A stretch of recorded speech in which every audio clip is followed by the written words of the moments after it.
مولانا اشرف علی تھانوی کا رسول اللہ ہونے کا دعویٰ، اس کی حقیقت کیا ہے؟ مجھے ایک شخص نے کہا کہ حضرت مولانا اشرف علی تھانوی رحمہ اللہ تعالیٰ نے اپنی ایک کتاب میں رسول اللہ ہونے کا دعویٰ کیا ہے، تو جو بھی انہیں مانے گا تو وہ کافر ہو جائے گا اور اس کے پیچھے نماز بھی نہیں پڑھ سکتے۔ کیا یہ بات سچ ہے؟ اگر سچ ہے تو ان کو ماننے والوں کے بارے میں کیا حکم ہوگا؟ ابو ذر انڈیا سے۔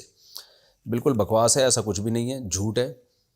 مولانا اشرف تھانوی رحمۃ اللہ نے نہ اپنے نام کا کلمہ پڑھایا، ختم نبوت پہ تو جتنا کام علماء دیوبند نے کیا ہے اتنا تو شاید کسی نے نہیں کیا ہو۔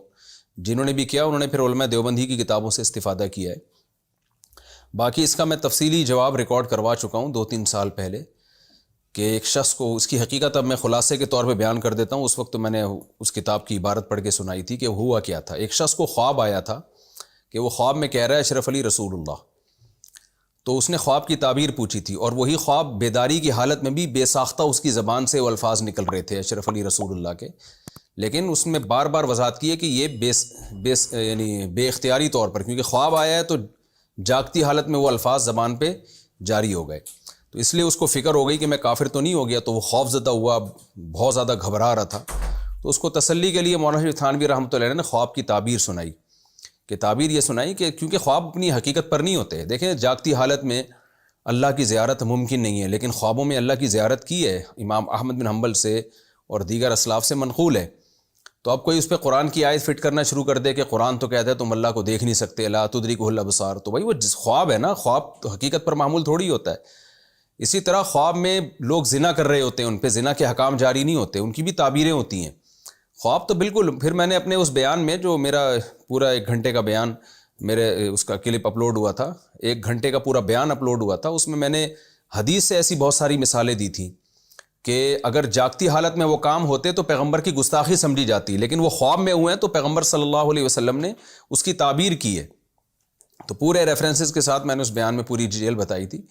تو خوابوں میں یا غیر اختیاری طور پر کسی کی زبان سے کچھ نکل جانا اور اس کو تسلی کے لیے خواب کی تعبیر یہ بتا دینا کہ تم اشرف علی یعنی جو تمہیں خواب آیا ہے، تو یہ نبی صلی اللہ علیہ وسلم سے ہو سکتا ہے کہ یہ آپ کی سنت سے محبت کی دلیل ہو، تو خوابوں کی تعبیریں نکالی جاتی ہیں۔ تو مولانا اشرف تھانوی رحمۃ اللہ نے بھی اس کی تعبیر نکالی تھی۔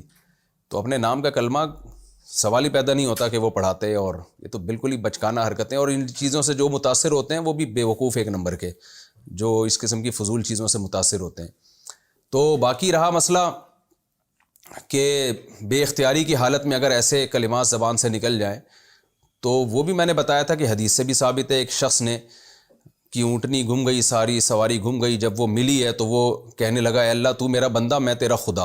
حدیث میں آتا ہے اخطأ من شدت الفرح، خوشی اتنی اس پر آ گئی تھی کہ وہ غلطی سے اس کی زبان سے نکلا کہ اللہ تو میرا بندہ، میں تیرا خدا۔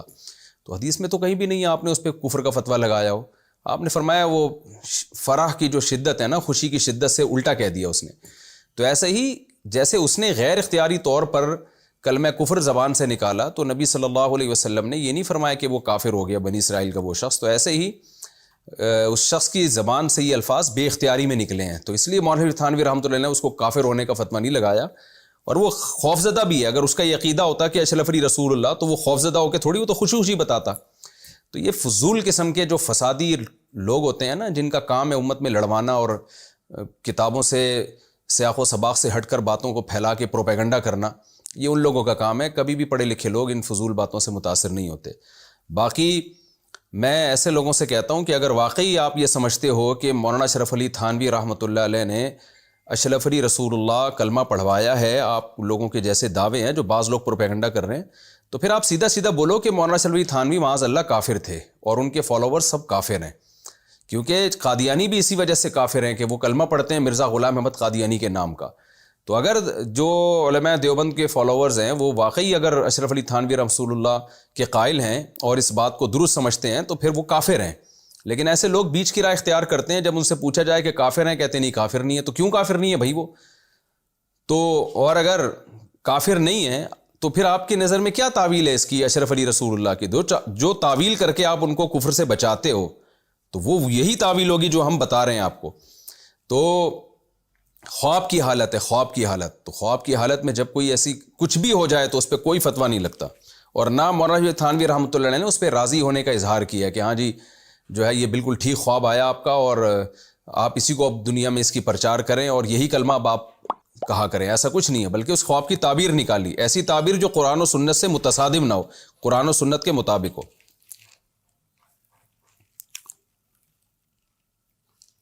یہ بالکل اس کی مثال ایسے جیسے ابن سیرین رحمۃ اللہ علیہ کو کسی نے کہا کہ مجھے خواب آیا کہ میری چارپائی کے نیچے آگ جل رہی ہے، تو انہوں نے کہا کہ نیچے خزانہ ہے. اور ایک آدمی آیا، اس نے کہا میری چارپائی کے نیچے آگ جل رہی ہے، انہوں نے کہا کہ چھت گرنے والی ہے. تو اب آگ جلنا تو ایک خوف کی علامت ہے نا. تو پھر ان سے جب پوچھا گیا، آپ نے ایک آدمی کو یہ بتایا کہ نیچے خزانہ ہے، ایک کو یہ بتایا کہ چھت گرنے والی ہے. انہوں نے کہا جس کو سردیوں میں خواب آیا تھا نا، تو سردیوں میں آگ یہ ایک نعمت کی علامت ہے، تو اس لیے میں نے کہا کہ خزانہ نکلنے والا ہے، اور گرمیوں میں آگ عذاب کی علامت ہے. تو ایک ہی جیسے خواب مختلف لوگوں کو آ رہے ہوتے ہیں، اس کی مختلف قسم کی تعبیرات ہوتی ہیں. اس میں خواب دیکھنے والے کی حیثیت کا بہت بڑا دخل ہوتا ہے کہ کس شخص کو یہ خواب آ رہا ہے. قادیانی اگر آپ کو خواب سنا رہا ہے کہ میں نے خواب میں دیکھا کہ مرزا غلام احمد ملعون جو ہے وہ اللہ کا رسول ہے، تو وہ تو اس خواب پہ کو اچھا سمجھے گا، وہ گھبرائے گا نہیں اس پہ، بلکہ لوگوں میں پرچار کرے گا، دیکھو مجھے اتنا زبردست خواب آیا اور واقعی اللہ نے تائید کی ہے. تو اس لیے اس پہ کفر کا فتویٰ لگے گا. جبکہ مولانا اشرف علی تھانوی رحمۃ اللہ علیہ کے مرید کو جو خواب آیا تھا، وہ تو گھبرا رہا تھا کہ حضرت میں عجیب خواب دیکھ رہا ہوں. اس کا مطلب اس کا ختم نبوت کا عقیدہ تھا، تو اسے لگا کہ یہ تو میرا جو عقیدہ اس کے خلاف مجھے خواب آیا. تبھی تو حکیم الامہ نے اس کو بتایا کہ تم چونکہ، یعنی اس کا میں اپنے الفاظ میں اس کا مفہوم پیش کر رہا ہوں کہ یہ تعبیر جو اس کے کی نا کہ تم چونکہ ختم نبوت کے منکر نہیں ہو بلکہ ختم نبوت کو مانتے ہو، تمہارا عقیدہ ہے کہ نبی آخری نبی ہے، تو اس لیے تمہارے لیے اس خواب کی تعبیر یہ ہے جو میں بتا رہا ہوں. یہ تعبیر نہیں ہے کہ میں اللہ کا رسول ہوں. اگر مولانا اشرف علی تھانوی اس کی یہ تعبیر کرتے ہیں نا خواب کی کہ جو تمہیں خواب آیا اشرف علی رسول اللہ، تو یہ اس کی علامت ہے کہ واقعی میں اللہ کا رسول ہوں، پھر وہ بھی کافر ہوتے ہیں، ان کو ماننے والے بھی کافر ہوتے. تو یہ پروپیگنڈا کرتے ہیں لوگ، اور صرف سوائے اس کے کہ لوگوں کو اسلاف سے بدگمان کرنا، علماء سے بدگمان کرنا، لیبل یہ لگانا کہ ہم کوئی نیا فرقہ، ہم فرقوں کو ختم کر رہے ہیں. اصل میں نئے نئے فرقے پیدا کرنے ہوتے ہیں. اسلاف سے اور علماء سے بدگمان کر کے اپنا منجن بیچنے کی کوشش ہوتی ہے، اس کے علاوہ کچھ بھی نہیں ہوتا. گھی یا تیل ناپاک ہو گیا تو کیسے پاک کریں؟ اگر گھی یا تیل ناپاک ہو جائے تو اسے کیسے پاک کریں؟ میرے گھر میں میرے گھی میں ناپاک پانی کی چھینٹیں مل گئی تھیں، اب اسے کیسے پاک کریں؟ جبکہ گھی اور پانی آپس میں ملتے نہیں ہیں، تو کیا صرف جلانے سے گھی پاک ہو جائے گا؟ نبیلہ صاحب انڈیا سے.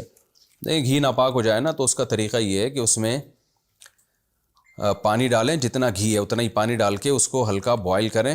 ہلکا اس لیے کہہ رہا ہوں کہ تاکہ گھی خراب نہ ہو جائے نا آپ کا زیادہ بوائل کرنے سے.